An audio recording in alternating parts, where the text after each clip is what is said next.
Light fell upon the priest. That single ray of illumination, shaped by the ancient master-carved lens in the ceiling of the long and narrow chapel hewn out of the red rock cliffs, bathed the celebrant.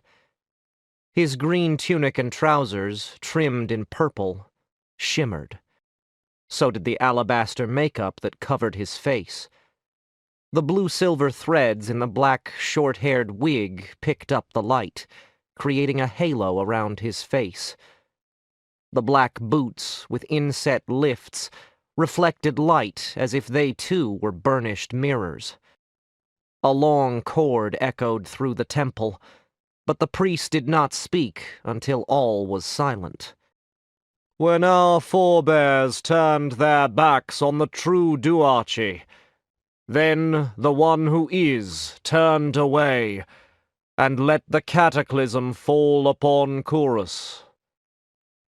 The celebrant's voice seemed to come from everywhere, yet nowhere. More than 100 worshippers stood with bowed heads, heads covered with black scarves of mourning. Only a handful dared to look from lowered heads toward the front of the temple. "The cataclysm did not have to happen. The misery and suffering did not have to come to pass. And why did it come to be? How could so many be so blind?"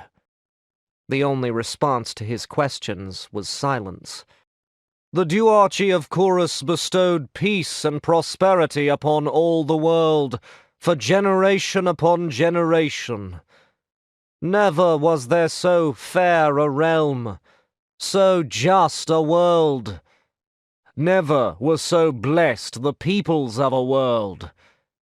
Never had so many benefited so much.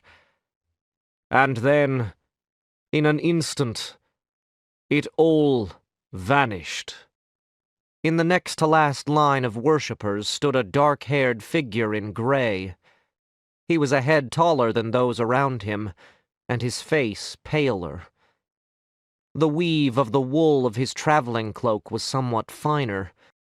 His head was bent slightly less than the heads of others, and his eyes never left the celebrant.